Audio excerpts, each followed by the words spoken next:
Le dernier guide, c'était Ali Khamenei.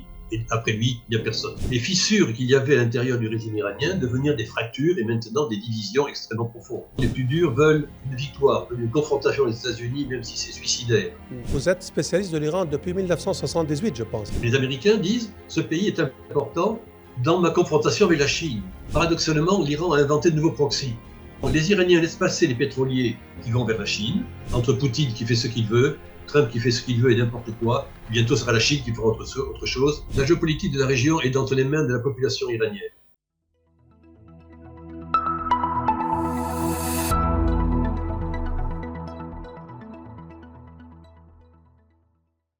Chers amis, bonjour.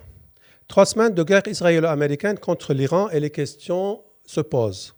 Quels sont les objectifs des Américains et des Israéliens de cette guerre? Quelle est la situation à l'intérieur du régime iranien après l'élimination de son leader, le guide Ali Khamenei, et des dizaines de l'état-major des gardiens de la révolution et du passage? Quel Iran et quel régime iranien après la fin de cette guerre? Et quel est l'impact de cette guerre et l'affaiblissement du régime iranien sur la géopolitique du Moyen-Orient? Je vais poser ces questions sur l'expert en la géopolitique de l'Iran, le professeur Bernard Orcad. Bonjour, monsieur Orcad. Bonsoir, bonjour. Et merci d'être avec nous dans cette interview. Il y a quelques jours, il y a eu l'élimination de Ali Larijani. Pourquoi, à votre avis, il a été éliminé? Et quelle est l'importance de cette élimination sur le déroulement des événements? Je crois qu'Ali Larijani était un des rares personnages en Iran qui était à la fois très solide partisan de la République islamique, qui est passé par tous les stades extrêmement violents de prise du pouvoir par la République islamique et dont avait une vraie influence sur les milieux religieux, sur les milieux des gardiens de la révolution, milieu économique, tout l'appareil politique de l'Iran. Quelqu'un d'extrêmement compétent et aguerri. Mais c'est quelqu'un aussi qui était docteur en philosophie, quelqu'un de réaliste, de pragmatique, et qui a été, dans les années 2000, négociateur sur le nucléaire. Autrement dit, quelqu'un qui a une expérience politique unique, mais aussi une intelligence politique et une ouverture internationale. On sait qu'il a été, ses frères ont été formés en Angleterre, lui-même a des parents aux États-Unis. Bref, quelqu'un qui est ouvert sur l'international également. Autrement dit, quelqu'un qui aurait été capable de reprendre langue avec les Américains notamment pour trouver une issue à la crise. Et parce qu'effectivement, en Israël notamment, des gens ne veulent absolument pas qu'il y ait un accord ou une coexistence pacifique entre Iran et États-Unis. Ils veulent que la guerre continue en Israël, mais aussi les radicaux en Iran, les plus radicaux, ne voulaient pas d'un accord Iran-États-Unis. Donc, vous dites qu'il aurait pu être peut-être Delcy Rodriguez de l'Iran, Ali Larijani? Pas exactement ça, parce qu'il il serait resté au pouvoir. Et il aurait été quelqu'un qui pouvait effectivement servir d'intermédiaire. Alors, le modèle vénézuélien n'est pas le bon modèle, parce qu'au Venezuela, les Américains ont pris Maduro et c'est tout. Ils n'ont pas bombardé le Venezuela. Or, ici, nous avons une guerre de destruction massive, avec des sites militaires, mais sites civils, pétroliers, gaziers. Bref, il y a une guerre qui n'était pas le cas au Venezuela. Donc, les deux situations sont différentes. Mais effectivement, vous le disiez justement, Larijani pouvait être ce personnage fort, capable de contrôler et de faire respecter un futur accord avec les États-Unis qui aurait été une espèce de suicide politique pour l'Iran, il faut bien dire. La République islamique a fondé son idéologie sur l'hostilité au grand Satan américain depuis la prise en otage des diplomates en novembre 1979. Autrement dit, mais il était capable peut-être de faire comprendre aux plus radicaux du régime qu'il est nécessaire, en raison des circonstances, de trouver une solution. Donc, quelqu'un de la transition, et en l'éliminant, on coupe ainsi les ponts à une possibilité de sortie honorable de la crise. Mais effectivement, les Israéliens ne veulent pas qu'il y ait une sortie de la crise. Et quel est l'impact de son élimination sur maintenant la gouvernance en Iran même? Parce qu'il y a il y a des experts qui disent que peut-être maintenant les gardiens de la révolution vont avoir plus de pouvoir politique. Parce que le nouveau guide, il est faible. Le nouveau guide n'existe pas. Le nouveau guide a été élu, ce qui montre que la République iranienne fonctionnait bien. La Constitution est respectée. Immédiatement après la mort de Khamenei, 3 personnes prévues dans la Constitution ont assuré l'intérim et 8 jours plus tard, quelqu'un a été élu. Peu importe qui il soit, que ce soit Mojtaba ou M. Teherani, Esfahani ou Shirazi, peu importe la personne élue, cette personne n'a aucun pouvoir comparé à celui de Khamenei, aucune capacité. Autrement dit, le dernier guide, c'était Ali Khamenei. Et après lui, il n'y a personne. Cela dit, la position existe. Et donc, un certain nombre de gens vont profiter du fait que le guide n'a pas de pouvoir pour prendre le pouvoir à la place du guide. On voit par exemple, nous avons aujourd'hui comme conseiller militaire du guide le général Mohsen Rezaï, l'ancien commandant en chef des gardiens de la Révolution pendant la guerre Irak-Iran, qui est le chef du parti Paydari, des plus conservateurs en Iran, du point de vue moral, politique et économique, et des plus rudes du point de vue d'opposition aux États-Unis. Or, Mohsen Rezaï a été officiellement nommé conseiller militaire du guide à la place du général Safavi, qui était lui plus nuancé, qui lui avait succédé d'ailleurs en 1989. Autrement dit, les gardiens de la Révolution, effectivement, sont là, mais parce que ils ne sont pas là pour des raisons politiques, ils sont là à cause de la guerre.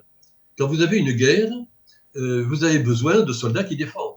Or, les gardiens de la Révolution sont une branche de l'armée iranienne. Oui, mais dans un État normal, quand il y a la guerre, il y a aussi le pouvoir politique et le pouvoir militaire et l'armée. Mais là, on est dans un régime iranien qui est spécial. Tout à fait. Le régime politique, il est tenu encore par le président Pezeshkian. Le président Pezeshkian est là. On sait que c'est un bon musulman, un homme honnête. Il a été député de Tabriz. Et donc, on a avec Pezeshkian quelqu'un qui a été élu démocratiquement aussi. Et il essaie de prendre le pouvoir. Mais on l'a bien vu très rapidement, les dissensions ont existé entre les plus radicaux qui ne voulaient une guerre externalisée, une guerre qui s'étende à la région, alors que Pezeshkian disait « arrêtons de bombarder les pays voisins ». On a donc vu les fissures qu'il y avait à l'intérieur du régime iranien devenir des fractures et maintenant des divisions extrêmement profondes. Donc, effectivement, la question que je me pose aujourd'hui, c'est de savoir dans quelle mesure les Iraniens qui veulent une sortie calme de la crise, qui sont la majorité des gens, qui subissent la guerre de façon atroce, et vous le voyez bien à Beyrouth ou ailleurs, une guerre, c'est épouvantable. Donc, la population veut fondamentalement que ça s'arrête. Les gardiens de la révolution les plus durs veulent une victoire, veulent une confrontation des États-Unis, même si c'est suicidaire, alors que la population ne le veut pas. Ce combat entre la rationalité de la population, qui veut la paix, qui veut des négociations, et les plus radicaux des gardiens de la révolution, c'est la question. Et j'avoue que je n'ai pas de réponse pour l'instant, sauf à constater que les gardiens de la révolution prennent effectivement de plus en plus de pouvoir. Pas les gardiens de la révolution, un certain nombre d'entre eux, les plus radicaux, parce qu'il y a chez les gardiens de la révolution, Larijani en était un, c'était quelqu'un pro des gardiens, ils étaient prêts à des concessions, à des négociations. Les gardiens de la révolution, maintenant, autre question qui se pose, dans quelle mesure il y aura une fracture à l'intérieur des gardiens de la révolution pour continuer une guerre à outrance, ou bien au contraire chercher une porte de sortie. Donc maintenant, on est dans un régime militaire, plus qu'avant, non? Plus qu'avant, parce que c'est la guerre. Quand vous avez la guerre, il y a forcément des militaires. La question qui se pose, c'est même le renforcement des militaires par la guerre, des gardiens de la révolution. Les gardiens de la révolution ont été affaiblis. On en parlait avec le Hezbollah, ils ont toujours un rôle important. Ils ont dû quitter, ils n'avaient pas la force qu'ils avaient il y a encore 2 ans. Ils ont dû quitter la Syrie. En Irak, ils ont moins de puissance qu'avant. Ils ont été battus à plusieurs reprises. Et donc, ils étaient marginalisés à la population. Le fait que maintenant la guerre leur donne un rôle militaire important, en déléguant notamment aux Bassidji, aux miliciens, le rôle de la répression active, les gardiens de révolution sont devenus des soldats qui protègent la patrie. Ouais. Autrement dit, il y a une reconnaissance nationale, comme pour le général Soleimani qui avait été assassiné en 2000, il a pris une audience plus importante, on l'a considéré comme quelqu'un qui défendait aussi la patrie et pas simplement la partie idéologique. Autrement dit, les gardiens de la révolution bénéficient aujourd'hui de la guerre qui leur donne une espèce de nouvelle virginité de défenseurs de la patrie, comme ils l'avaient été au moment de la guerre Irak-Iran, quand ces jeunes miliciens ont combattu l'Irak en 1964-1980. Monsieur Orkad, vous êtes spécialiste de l'Iran depuis 1978, je pense, avant la révolution. Est-ce que les plans, ou bien l'objectif, pas annoncé mais connu, des Américains de projeter l'exemple vénézuélien sur l'Iran était vraiment un plan faisable ou bien étudié, ou bien c'est un plan du Trump qu'on connaît là, comme ça à la va-vite, il a essayé? C'était sérieux ce plan? Non, le plan vénézuélien ne s'applique pas à l'Iran. C'est assez différent. Il ne faut pas oublier que les Américains et les Iraniens étaient en train de discuter sérieusement, même depuis le gouvernement de Raïssi en 2020, ils ont commencé à renégocier un nouvel accord sur le nucléaire qui avait été déchiré par Donald Trump. Et donc, les négociations reprises avec l'intermédiaire de Oman qui faisait le nécessaire. Ces discussions avaient avancé, et très sérieusement en particulier l'an dernier. Il devait avoir une réunion le dimanche, et le vendredi, Israël attaque l'Iran. Autrement dit, la négociation est impossible, la négociation s'arrête. Les Israéliens veulent empêcher une négociation que voulaient les Américains.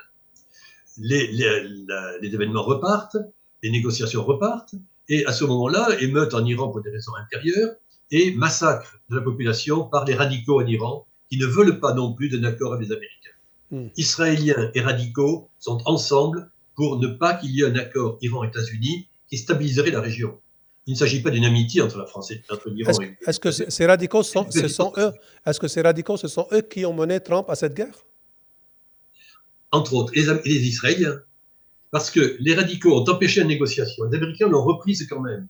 Et à ce moment-là, voyant que la négociation reprenait, à Genève, elle devait reprendre il y a 15 jours. Et d'ailleurs, les diplomates iraniens étaient à Genève et attendaient, ils sont bloqués à Genève physiquement, ils ne peuvent pas rentrer en Iran maintenant, ils sont bloqués à Genève pour reprendre la négociation. Les Américains voulaient une négociation afin que l'Iran revienne dans l'orbite américaine du point de vue économique, du point de vue politique. L'Iran est encore un pays de 92 millions d'habitants, le plus instruit du Moyen-Orient, qui produit plus d'ingénieurs que la France, ont une industrie militaire, mais qui pourrait très bien être civile, de très très haut niveau. Ils ont du pétrole et du gaz pour encore des centaines d'années. C'est dans la région le pays potentiellement le plus puissant, à tout point de vue. Israël ne veut pas de cela. Mais les Américains disent, ce pays est important dans ma confrontation avec la Chine. L'Iran, comme l'Arabie Saoudite, mais à un degré moindre, parce que l'Arabie Saoudite, il y a beaucoup moins de population, l'Iran, c'est le hub potentiel des Chinois vers l'Europe. Autrement dit, il s'agit pour les Américains de garder ce hub en ayant un accord avec les Iraniens, et peu importe le régime, ce n'était pas leur problème.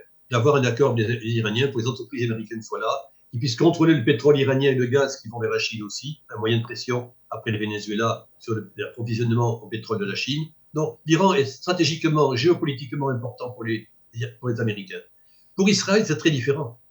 Israël ne veut pas d'un concurrent dans la région. Le nucléaire n'est pas le problème.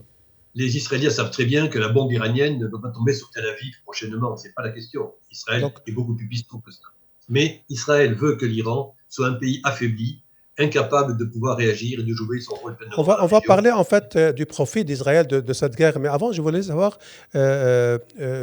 s'il vous plaît, est-ce que ça vous a surpris les armes, disons, que l'Iran a utilisées? Je parle des attaques contre les pays du Golfe, 1, et 2, de la fermeture de détroit d'Hermuz. Ça vous a surpris, ça? Non, parce que l'Iran avait annoncé très clairement que si l'Iran était attaqué, l'Iran riposterait en attaquant les cibles les plus faciles, c'est-à-dire tous les pays voisins qui auraient dû effectivement venir au secours de l'Iran. Les pays voisins, en juin dernier, ont dénoncé l'attaque israélienne et ont soutenu politiquement l'Iran. Cette fois-ci, ça n'a pas été le cas. Et très rapidement, les Iraniens avaient dit, si on est attaqué, nous attaquerons les cibles américaines dans les pays voisins et nous attaquerons les pays voisins pour qu'ils fassent pression sur les Américains, qui sont leurs amis et leurs alliés, pour qu'ils arrêtent l'attaque. L'Iran est isolé. Et donc, paradoxalement, l'Iran a inventé de nouveaux proxys. Ce ne sont pas des proxys qui sont payés par l'Iran, soutenus par l'Iran, le Hezbollah ou d'autres, ou les Houthis, ou les milices d'Irak, mais des pays voisins qui ont des relations de bon voisinage avec l'Iran, qui est en train de reconstruire de bonnes relations, et pour leur dire, bon écoutez, mes chers voisins, si vous ne faites pas pression sur les Américains pour qu'ils arrêtent la guerre, moi je vous attaquerai pour vous obliger à faire pression sur les Américains pour qu'ils arrêtent la guerre. Et donc là, il y a un jeu à front renversé qui est très important. Et actuellement, l'Iran dit, tant que vous serez attaqué, j'attaquerai les pays voisins avec des drones, avec des missiles, pour obliger ces pays, non pas à être, je ne veux pas les détruire ces pays, je les respecte, je ne veux pas toucher la population, mais les contraindre effectivement à aller plus loin dans leur pression sur les Américains. Mais il y a des gens qui voient que dans ces attaques, une décision qui n'est pas raisonnable, même suicidaire pour le voisinage, parce que l'Iran est toujours là, la géographie est toujours là. Oui, d'accord. Cette politique, ça tue le rapprochement qu'il y avait entre l'Iran et l'Arabie Saoudite, entre l'Iran et Qatar, qui est une vieille amitié, même avec Oman. Et donc, cette guerre détruit tout. Mais les Iraniens le disent, cette guerre ne l'ont pas voulu. Nous étions en train de tisser des relations de coopération avec les pays de la région. Et avec les Américains aussi, on négocie les Américains. Pourquoi tout ceci s'est cassé? Ce n'est pas notre faute. Et notre seul moyen de réagir, nous n'allons pas toucher Israël massivement, les États-Unis c'est trop loin. Comment faire pour être aidés et soutenus dans notre guerre? Nous sommes les victimes encore une deuxième fois depuis comme la guerre Irak-Iran. Et dans la seule solution, c'est une solution de désespoir, effectivement. Nous bombardons les sites pétroliers, les villes des pays voisins. C'est une solution suicidaire à moyen terme, mais c'est une espèce de guerre asymétrique qui a été annoncée par l'Iran. Mais j'avoue que c'est une guerre désespérante et on voit mal comment les pays voisins et l'Iran s'en sortiront. Et peut-être maintenant, si les Israéliens et les Américains vont viser les sites pétroliers iraniens, les Iraniens vont viser aussi les sites pétroliers des pays du Golfe. Tout à fait. C'est pour cela que le fait que Donald Trump parlait de prendre l'île de Kharg et d'annuler, d'occuper l'île de Kharg et de priver ainsi 90% de l'exportation pétrolière iranienne vers l'extérieur, ce serait une ruine pour l'économie iranienne. Mais pire, on a appris donc aujourd'hui que les installations de gaz de Hassalouieh, qui est le grand centre de raffinage du gaz de South Pars, le North Dome pour les pays arabes, cette implantation de gaz fournit un réseau de gazoducs très dense dans tout l'Iran entier. Autrement dit, l'attaque sur le gaz iranien signifie le chaos économique général pour tout l'Iran. Et face à telle chose, l'Iran va dire, la seule solution, j'attaque le Qatar. Et j'attaque North Dome, les installations pétrolières qatariennes. Donc une crise énergétique plus grave et mondiale. Mondiale. Mais comment les Américains vont supporter ça? Surtout Trump, qui a des élections là, au mois de novembre prochain, des élections du Congrès. C'est la tactique iranienne. La tactique dit, désolé mes voisins arabes, je suis obligé de vous attaquer parce que vous fassiez pression sur les Américains qui, eux, sont fragiles. Trump a besoin, effectivement, le prix du pétrole aux États-Unis, le prix du gallon est sacré. Dès que ça augmente, ça pose des problèmes politiques. Et donc, c'est la politique intérieure américaine qui risque de décider Trump de dire « j'ai gagné la guerre et j'arrête ». C'est le calcul des Iraniens, un calcul terrible, dramatique, mais qui est le calcul des Iraniens. Espérons qu'il arrivera à une conclusion positive assez rapide, mais ce n'est pas du tout évident. Et pour le détroit d'Ormuz, vous êtes expert de l'Iran à tous les niveaux. Est-ce que vous pensez que maintenant le détroit il est fermé? Est-ce que les Américains peuvent l'ouvrir? Ils ont cette capacité? Pardon? Le détroit n'est pas fermé, il est filtré. Voilà. Les Iraniens laissent passer. Les Américains ne contrôlent rien. Les Américains sont très loin du détroit, ils ne contrôlent rien. Les Iraniens sont là, avec quelques armes très rudimentaires, vous pouvez fermer le détroit d'Ormuz, ça fait 40 km de large, il n'y a aucun problème technique. Le moindre petit bazooka pourrait fermer le détroit. Donc les Iraniens laissent passer les pétroliers qui vont vers la Chine, les pétroles iraniens, les exportations iraniennes d'engrais de matières plastiques vers la Chine, tout cela passe très bien, et ce qui n'est pas amical ne passe pas. Donc c'est les Iraniens qui contrôlent cela. Il faut bien voir que si les Américains voulaient contrôler le détroit, il faudrait des dizaines de navires de guerre pour faire cela. Et ils auraient en face d'eux les centaines ou les milliers de petits bateaux iraniens, des gardiens de la Révolution, qui sont en matière plastique, peu détectables, avec des armes rudimentaires à bord, qui harcèleraient les gros navires puissants des États-Unis, de la France ou d'Allemagne ou d'autres pays qui seraient là. Autrement dit, les Iraniens contrôlent Ormuz, ils ne le font pas jusqu'à maintenant, et ils ne veulent pas le bloquer, il n'y a pas de minage, parce qu'ils veulent effectivement pour eux que le détroit soit ouvert et que dès la guerre soit terminée, le détroit puisse être ouvert et exporter les produits iraniens. Donc vous dites que le détroit il est filtré par les Iraniens, donc ça prouve que c'est eux qui maîtrisent, le détroit. Alors comment Trump dit qu'il a éliminé, que la flotte iranienne a été détruite? Oui, Trump a détruit quelques bateaux par-ci par-là. Il a même détruit au large de l'Inde un bateau qui était innocemment dans des opérations communes avec l'Inde, et il a coulé un bateau, 80 morts, etc. Mais c'est en mer d'Oman, dans l'océan Indien. L'Iran contrôle le détroit d'Ormuz par des petits navires qui font 5 mètres de long, et c'est suffisant pour pouvoir arrêter. Pour bombarder un pétrolier, c'est une cible facile. N'importe quel gamin avec une arme, un drone, un abatteur peut attaquer un pétrolier. Ce n'est pas un problème. Et donc l'Iran, de façon très économique, peut très bien bloquer le détroit d'Ormuz s'il le veut, mais il ne veut pas. Pour l'Iran, il est essentiel que cette voie soit libre le plus rapidement possible. Et l'Europe, bien sûr, a refusé la proposition ou bien l'invitation de Trump à monter une alliance internationale pour ouvrir ou bien le détroit d'Ormuz. Est-ce que vous pensez que si l'Europe a répondu positivement, est-ce que cette alliance aurait pu ouvrir le détroit ou bien assurer la navigation dans le détroit d'Ormuz? Hormuz n'est qu'un élément. Cette guerre, c'est la guerre des Israël qui a emmené Trump à faire la guerre. On va très bien. Israël ne voulait pas d'accord avec les Irano-Américains. Il a poussé Trump. On se demande pourquoi d'ailleurs Trump a cédé ainsi à Netanyahou. Donc les Européens disent cette guerre n'est pas la nôtre. On n'aime pas l'Iran, on n'aime pas son régime politique, on n'aime pas. C'est une honte que le régime ait massacré des gens au mois de janvier dernier. Donc ce n'est pas question d'amitié vis-à-vis de l'Iran. Mais le droit international, ça existe. Israël a attaqué Gaza et fait des choses ignobles à Gaza et en Palestine, attaque le Liban. Nous n'allons pas soutenir l'agresseur. Oui, les Européens, ce n'est pas notre guerre. Et donc, il s'agit au contraire de trouver les moyens d'en sortir et de pousser les Américains et les Israéliens, nous sommes quand même deux pays amis des Européens, à arrêter cette guerre ignoble qui a des conséquences mondiales.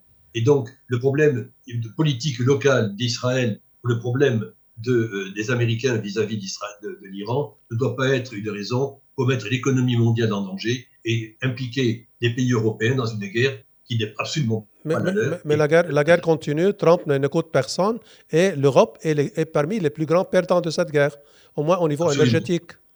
C'est pour cela que je viens de dire que, à mon avis, le combat, il n'est pas dans Hormuz, il n'est pas l'île de Kar, il n'est pas en Iran, il est en Iran sur le camp du champ de bataille.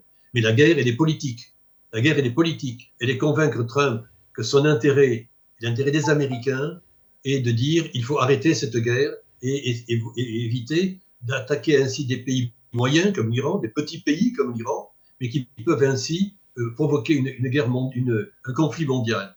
Et donc, l'irresponsabilité de Trump est mise en avant. Et aujourd'hui, le problème, c'est entre l'Europe et Trump, c'est l'Ukraine, c'est tous les problèmes économiques et politiques généraux que la guerre d'Ukraine a commencé à montrer, la guerre d'Iran une deuxième fois, montrant que les rapports de force internationaux ne fonctionnent absolument plus dans les conditions actuelles, entre Poutine qui fait ce qu'il veut, Trump qui fait ce qu'il veut et n'importe quoi, et bientôt ce sera la Chine qui fera autre chose. Il est urgent effectivement de réagir. Le drame de la guerre actuelle en Iran est un bon exemple pour essayer de se réveiller, mais hélas, les Européens ne se réveillent pas.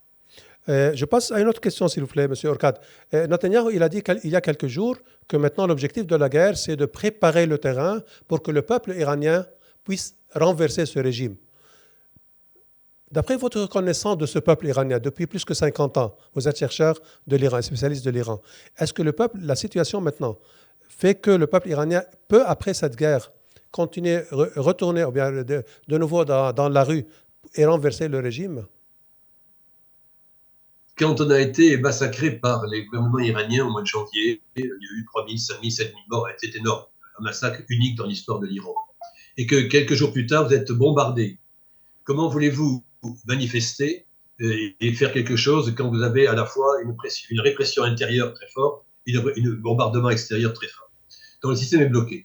Or, ce qui s'était passé avant que la guerre ne soit déclenchée, les manifestations avaient repris en Iran. Dans les universités qui avaient réouvert, les étudiants manifestaient.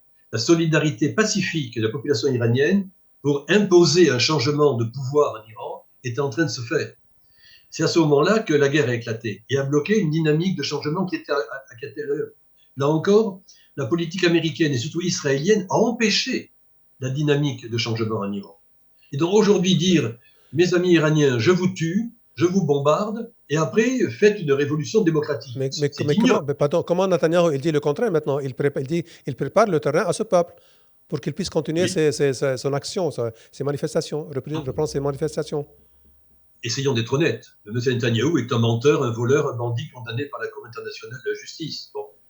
Et donc, ce discours actuellement est contraire à la dynamique pour permettre aux Iraniens de bouger. Vous imaginez que la guerre s'arrête là, dans 3 jours, 15 jours.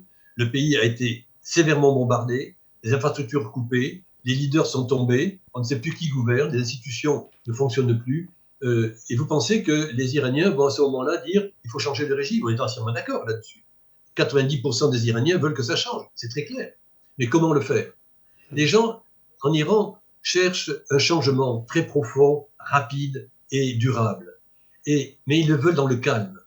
Et aujourd'hui, la guerre, finalement, va pousser les Iraniens peut-être à dire il faut un changement, Mais nous ne voulons pas un changement sous la violence imposée par les Mais maintenant, Israéliens, par exemple. l'affaiblissement du passage, l'affaiblissement des gardiens de la révolution, l'affaiblissement de la classe politique de ce régime, ça aide pas à réaliser cet objectif du peuple iranien? Ça peut l'être, mais fondamentalement, ces gens-là ont repris du pouvoir avec la guerre. On en parlait au début de notre entretien. Les gardiens de la révolution les plus radicaux auront pris du pouvoir encore un peu plus. La répression sera là. Ça va donc handicaper le retour à la démocratie ou à la manifestation. Parce qu'ils vont dire, vu la situation, il est normal que nous contrôlions le pays sévèrement. Et donc la répression risque d'être encore plus forte. Autrement dit, l'élimination des quelques têtes, ça peut se faire, mais ce n'est pas sur un champ de ruines qu'on construit la démocratie. La question qui se pose, et j'ai souvent avancé cette hypothèse, qu'il faut effectivement qu'une personnalité forte, je parlais en caricaturant d'un Gorbatchev iranien, d'un Deng Xiaoping, d'un Bonaparte iranien, quelqu'un qui effectivement ait la capacité de contrôler les forces les plus radicales, qui ont le pouvoir physiquement et qui peuvent continuer à les garder pendant quelques temps, pour les convaincre qu'il faut tourner la page et qu'il est nécessaire pour garder les idéaux de la République islamique, de liberté, d'indépendance, de respect de l'islam. Il y a une façon de s'en sortir. Une façon de s'en sortir aussi pour éviter des vengeances et pas une guerre civile, mais des conflits d'épuration très violents. Vous imaginez bien que si la République islamique tombe, il y aura beaucoup de gens du régime, ce n'est pas quelques milliers, c'est quelques centaines de milliers, millions de personnes qui risquent de se voir accusés d'avoir été des collaborateurs du régime, et ça fait des conflits très violents dans les familles. Inversement, dans les gens, si le régime est en train de tomber, des gens qui vont perdre leur intérêt, leur avantage, leur capital, leur argent, leur maison, leur puissance, vont se défendre contre ceux qui voudraient les en empêcher. Autrement dit, on a un risque de conflit intérieur en Iran très violent que ne veulent pas les Iraniens. Une autre question, s'il vous plaît. Est-ce que l'Iran serait en face d'une division ou bien dislocation du pays en cas de chute de ce régime? Non. L'unité de l'Iran... Je pose cette question parce qu'on a parlé beaucoup des Kurdes. Et Trump, Oui. il les a encouragés à se mobiliser. Les Kurdes sont des gens intelligents qui ont été plusieurs fois utilisés comme chair à canon et on en fait les frais. Trump a dit aux Kurdes, je vous finance avec l'aide des Israéliens, vous rentrez en Iran et vous faites une guerre civile contre le gouvernement de Téhéran. On voit mal comment les Kurdes pourraient prendre le pouvoir à Téhéran. Et s'ils faisaient sécession, ce serait une guerre contre les Kurdes encore. Et les Kurdes ont dit non, nous ne jouons pas cette carte-là. L'Iran est un pays uni, ethniquement diversifié, comme beaucoup de pays de la région, comme tous les pays de la région, tous les pays du monde. Mais il n'est pas question qu'il y ait une séparation des Kurdes, des Balouches, des Turkmènes, des Lors, des Gilakis, des Mazandarani, des Taléchis, des Arabes. Ce genre d'éclatement, c'est une vision ethnique de pays qui n'existe plus. Les émeutes des jeunes femmes de Mahsa Amini en 2022-2023 ont montré qu'il y avait une unité culturelle très forte en Iran. Toutes les jeunes filles d'Iran étaient des Mahsa Amini, du nord au sud. Des jeunes femmes de 20 ou 25 ans, éduquées, qui veulent vivre dans un Iran uni, qui ont sa cure de Balouche, peu importe. Donc, le danger d'éclatement, il est voulu par Israël pour que l'Iran soit affaibli, mais c'est une hypothèse qui est totalement irréaliste. Par contre, démolir l'Iran, en faire un chaos, ça c'est une réalité qui peut hélas être faite par les Israéliens qui sont la cause de toutes ces valeurs. Bon, quoi qu'il arrive, à la fin de cette guerre, bien sûr que le régime iranien est affaibli. Donc, quel serait l'impact de cette guerre sur la géopolitique du Moyen-Orient? Comment voyez le Moyen-Orient après cette guerre? Plus de pouvoir à l'Iran, peut-être le terrain il est aplati pour de nouveau un pouvoir turc dans la région. Comment vous voyez la géopolitique de la région? La géopolitique de la région est entre les mains de la population iranienne. Je disais tout à l'heure, il y a en Iran une capacité, un potentiel exceptionnel et qui est consensuel entre toutes les catégories de la population qui sont très fiers et nationalistes pour faire de l'Iran un pays, une puissance moyenne pacifique et positive vis-à-vis des pays voisins. Ça, c'est la volonté très forte. Beaucoup de pays à l'extérieur ne le veulent pas, Israël en particulier, et en Iran, les plus radicaux. Mais cette dynamique de la population, elle est là. Et je crois personnellement que cette majorité silencieuse des Iraniens va faire que le régime iranien actuel, il est mort, le guide est mort, et il n'y a pas de successeur. Donc, la volonté de changer est évidente. Et les gens du régime, même les plus durs, sauf quelques-uns, sont bien convaincus qu'il faut trouver une sortie et que la République islamique telle qu'elle est actuellement a fait son temps. Un autre système doit être mis en place. Ce n'est pas le fils du chat arrivant sur son cheval blanc qui va réussir à trouver un consensus. Il y a en Iran une force qui veut la stabilité, le changement politique profond. Et là, il y a beaucoup d'éléments contraires. mais il y a aussi beaucoup de volonté de maintenir l'unité de l'Iran et la prospérité de l'Iran et l'avenir de l'Iran au sein de la population. Professeur Bernard Roukat, spécialiste en Iran, en la géopolitique de l'Iran, merci beaucoup. Merci à vous, c'est un plaisir d'échanger avec vous. Je remercie également les chers amis auditeurs et je vous appelle à suivre cette interview sur le site Assas, www.assasmedia.com et sur tous les réseaux sociaux d'Assas Media, YouTube, Facebook, X, Instagram et TikTok. Merci beaucoup, à la prochaine. Au revoir.